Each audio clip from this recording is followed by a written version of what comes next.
I'm just going to move this little thing out of the way.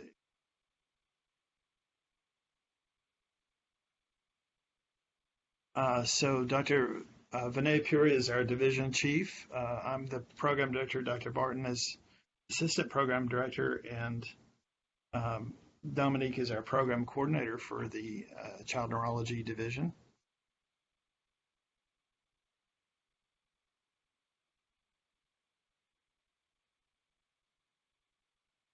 It's a delay with advancing. There we go. So we're going to talk about the department and the division. Child neurology at UofL is in the Department of Neurology. We're going to talk about the residency program and then some about the city of Louisville. So history of the School of Medicine, it's the oldest medical school in the state of Kentucky. It was founded in 1837, just a few blocks away from here. Our growth occurs really in kind of four main domains. So education, clinical research, and community outreach. And we'll kind of cover each of those, but we have rich experiences in all of those areas, and we'll talk about how that evolves. So we work outpatient at the Novak Center for Children's Health, which is a relatively new building. I think of it as being brand new, but I guess we've been there a year and a half, I think. And it's a very state-of-the-art facility and encompasses all of the pediatric subspecialties, so that we have a good communication and collaboration with a lot of our colleagues in pediatrics. The Children's Hospital is a couple blocks away. It's Norton Children's Hospital, corner of Floyd and Chestnut, and is a full-service children's hospital. I'm sure you got the skinny on that this morning. So we have multidisciplinary clinics as well as subspecialty clinics. So subspecialty clinics, things like stroke, neuroimmunology, neurofibromatosis, refractory epilepsy, surgical epilepsy, acupuncture, movement disorders, and Fraser rehab. And then multidisciplinary clinics in various areas, so including headache, MDA clinic, cerebral palsy, spasticity, tuberous sclerosis, ketogenic diet, neurogenetics, neuro-oncology, neonatal, and Tourette syndrome. The division was established in 2004, founded by Dr. Puri. There were about 18,000 patient visits last year, both inpatient and outpatient, and this year we're expected to exceed that with new referrals in excess of 500 or so per month. Currently, we have 14 full-time child neurology faculty and 15 nurse practitioners, with new faculty joining us in 2021. We had 3 new faculty this year and 1 new in next year. So Dr. Puri is our division chief. He's currently at an outline clinic. There's pediatric residency at Henry Ford in Detroit and child neurology at St. Louis Children's and WashU in St. Louis. He specializes in neurodevelopmental disabilities, stroke, spasticity, dysautonomia, and complex cases in neurology. I'm the program director. I did my pediatrics at University of Arkansas and Arkansas Children's Hospital, and then neurology and child neurology at WashU in St. Louis. I specialize in headache disorders, adults with intellectual and developmental disabilities, and neurology education. Dr. Barton completed child neurology here at UofL, specializes in movement disorders, spasticity, general neurology, cerebral palsy, and neurology education. Dr. Karya, who you'll be meeting today, completed residency in India and then did his peds in Detroit and fellowship at University of Michigan in Detroit. He specializes in surgical epilepsy, medically refractory epilepsy, heads our tuberous sclerosis clinic and our ketogenic diet clinic. And then Pradeep Javarai completed child neurology at Cincinnati, fellowship in epilepsy, University of Cincinnati, and specializes in surgical epilepsy and medically refractory epilepsy. Darren Farber completed peds at University of Florida, Jacksonville, and child neurology at Cleveland Clinic and specializes in neurogenetics, neuro-oncology, general neurology, epilepsy, and CP. Anna Errett completed her child neurology residency here at UofL and specializes in Tourette's, movement disorders, and general child neurology. Lizzie Dahl completed child neurology at University of Utah and acupuncture training at Harvard, specializes in headaches, acupuncture and general neurology. Arpita Lakodia completed child neurology at Case Western, specializes in neuromuscular, neonatal neurology, stroke, neurocutaneous disorders. Greg Barnes completed PEDS at Washington St. Louis, child neurology at Boston Children's, epilepsy at Duke, specializes in autism, epilepsy, genetics, and neuropharmacology. Actually heads our autism center, which is a multidisciplinary center. And then Mike Sweeney completed child neurology at University of Cincinnati, and then autoimmune neurology fellowship at the University of Utah, specializes in MS, autoimmune encephalitis, neuroimmunology, and transverse myelitis. Beth Morgan completed child neurology at Ohio State and neuroimmunology at Ohio State, specializes in critical care, neurologic emergencies, and neuroimmunology. And Amanda Rogers completed child neurology at Washington St. Louis, the neuromuscular fellowship at Washington St. Louis, and specializes in neuromuscular disorders, including EMG, nerve conductions, and ultrasound, neuromuscular ultrasound. And Samal Karakas completed child neuro residency at SUNY Brooklyn, neurophys at Baylor, and then epilepsy fellowship at Baylor, specializes in surgical epilepsy and drug-resistant epilepsies. So our outpatient NP team, as we mentioned, we have 15 NPs, most of whom do mostly outpatient, and then we have a specific dedicated inpatient nurse practitioner team. So we have mid-level providers kind of everywhere. We go to various places. So outpatient, our hub is the Novak Center, which we showed you a picture of. We also have an East End clinic, which is part of Norton Healthcare, and then we actually go to Home of the Innocents, and then we have a spasticity clinic at the Kids Center. We have clinics in Paducah, Owensboro, Corbin, Bowling Green, and Frankfurt, all in Kentucky, and then we have a clinic in Evansville, Indiana. And we also collaborate with the Commission for Children with Special Healthcare Needs. So they have offices or clinics in Louisville, Owensboro, Bowling Green, and Paducah. Have those. So you can see from the map of Kentucky, it's the factoid that Kentucky has the highest number of contiguous states of any of the United States. So there's 7 states that actually border on Kentucky. It's a little factoid. But this is kind of where we go. Louisville is the blue star, and we cover most of the western half of the state with various outreach clinics and rural and outreach areas. The residency program, we are a number of us, and we're a close-knit group. So we've been able to expand over recent years. So we have more residents at the first and second year than we do in the PGY5, and when that goes. So we have, 1 PGY5, 2 each for 4 and 3, and then 3 each for PGY1 and 2. So we have a number of individuals from a variety of different academic centers out of our residents, accepting 3 positions for this year. There are photographs of our residents. Kind of at our PGY5 at the top, Grant is our chief resident and will be completing a neurophysiology fellowship here at UofL after he graduates. So we're very proud of Grant. And Anna Thaman you'll meet today. She's at PGY4 along with Tyler Burr. So the first 2 years are in the Department of Pediatrics, and we take a very distinct approach from that in the sense that the ACGME, for example, doesn't allow one to do child neurology rotations in the first 2 years. And I think that's for good reason. One needs to learn a good foundation in pediatrics and then expound on that in the adult neurology year, which is the 3rd year, and then 4th and 5th year in child neuro. So the continuity clinic is a combined child neurology clinic for years 3 through 5. So there are patients that you will follow for full 3 years.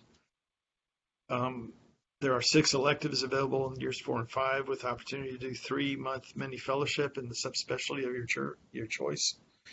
Mini fellowship we can expound on a little bit more, but it basically allows you to fulfill the ACGME requirements for board eligibility while maybe focusing on a specific area within child neurology that you might be interested in. We do require 2 scholarly projects, one of which can be a QI project during the full 5 years.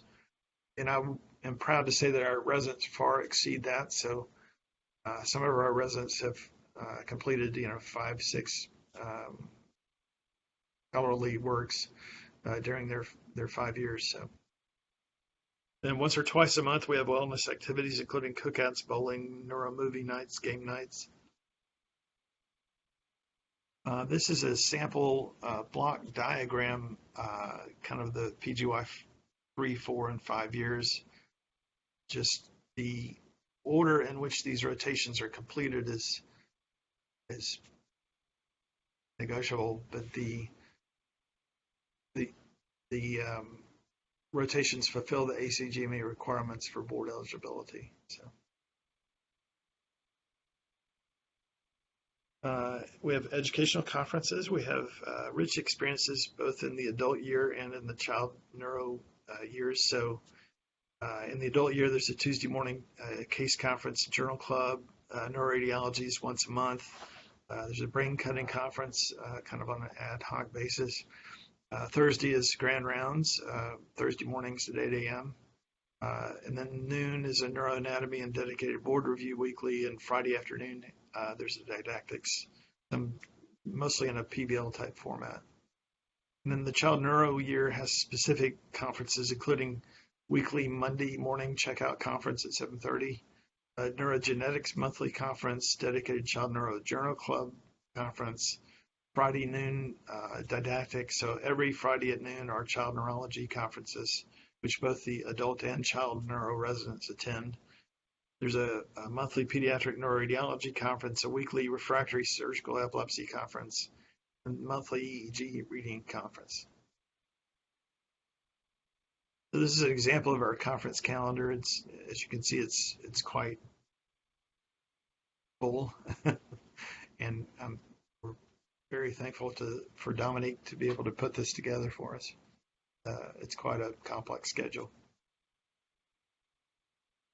Research opportunities we mentioned, so 2 scholarly projects, one of which can be a QI project, and we're developing partnerships in a variety of ways with the Department of Pediatrics, but we are kind of dovetailing our research efforts along with the Department of Pediatrics, and in particular bringing more structure to our QI projects, and at times spinning those into a scholarly activity.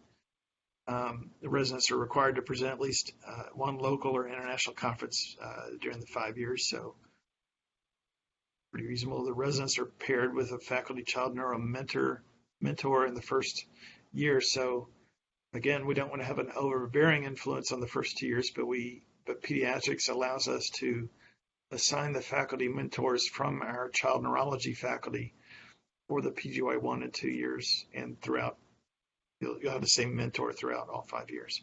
And then residents have recently presented at various national and international conferences, including American Epilepsy Society, Child Neurology Society, American Academy of Neurology, International Child Neurology Association, various other local and regional conferences. And this is where I'm going to let Dr. Barton, I'll advance. You tell me when to advance, Dr. Barton. Yeah. So I added this in today. The past couple of weeks, we've been getting lots of questions about, well, hey, what are your residents like actually doing? What does research look like?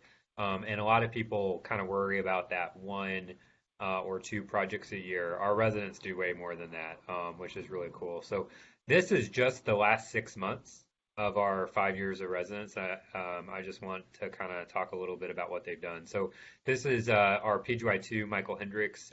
This was a project he continued on from medical school, but got published in the past 6 months of lead toxicity in children, a review article. Go ahead. And then here we go.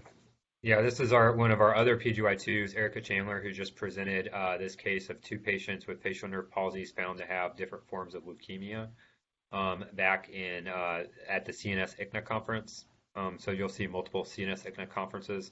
This is our PGY4, Dr. Burr, who just got this published. It's the very first recorded case of COVID-associated NMDA encephalitis in a child. And it was actually talked a lot about at the CNS ICNA meeting, was this case when it got published. Go ahead. This is Dr. Turek, who actually, him and I worked on this together, a patient who had status tonicus, and we ended up diagnosing with DYT28, who ended up getting deep brain stimulation, who we published. One of our PGY3s, Dr. Gong, he presented two cases of bilateral ventricular megaly from hemorrhages in siblings. He ended up having a rare congenital form of protein C deficiency, presented at the ICNA CNS conference. This is Dr. Thaman, who you'll meet today, one of our PGY4s, a patient with Klippel-Feil syndrome who had multiple recurrent cerebellar strokes that we presented at CNS ICNA. This is a mimicker of SMA that was published by one of our PGY3s, Dr. Shoup.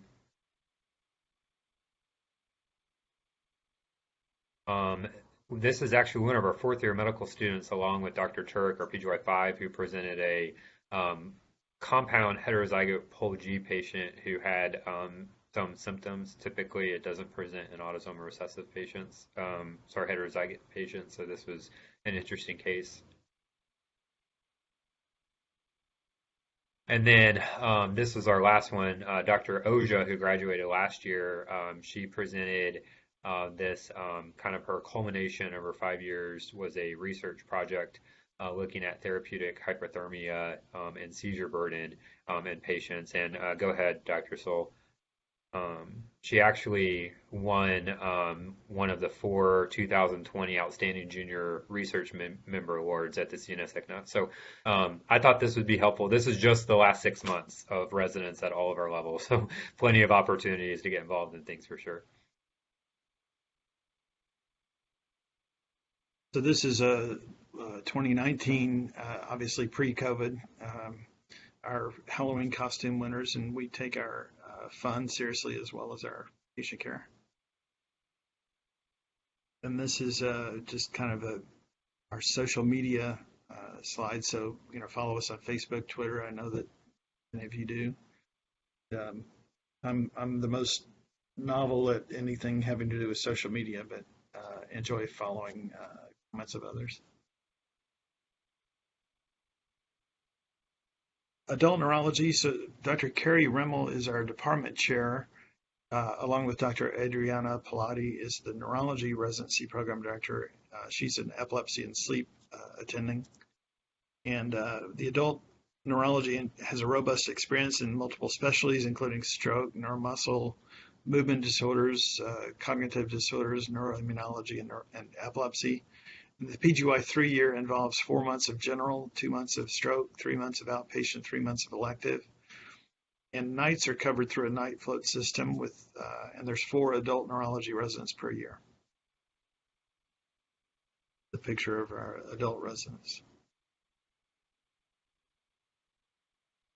The city of Louisville, I might let Dr. Barton expand a little bit about the city. Just, a few factoids. So it's the 27th largest in the United States, population of about 600,000. Kind of depends on how you lump or split, but the boundary is the Ohio River between us and Indiana. So we often refer to the region as Kentuckiana. But yeah, go ahead. Yeah, I would say, and we love living here. So there's so much things to do. It's a very diverse region. You wouldn't necessarily think about it. People kind of have some preconceived notions about Kentucky, but Louisville in general, we have a huge refugee population. We have a large Indian, Chinese, Eastern European communities.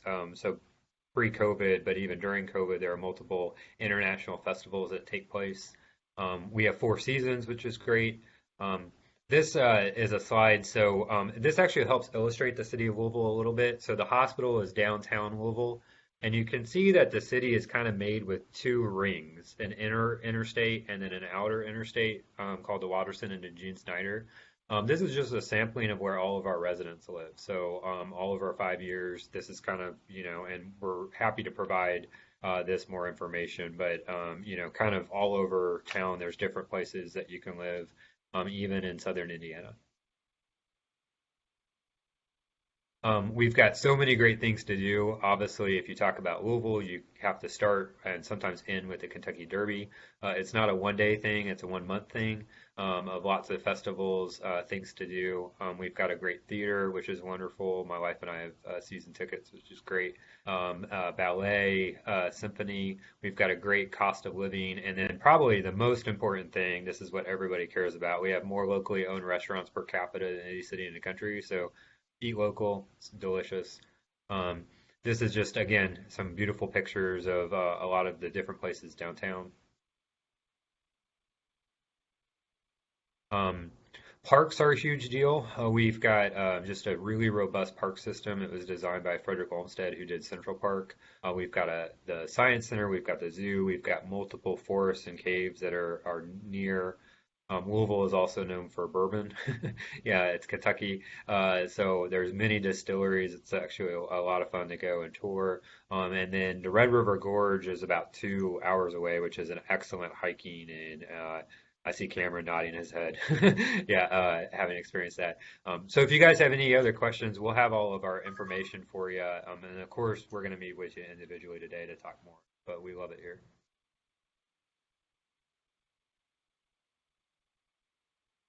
Let me unshare the screen. Stop sharing.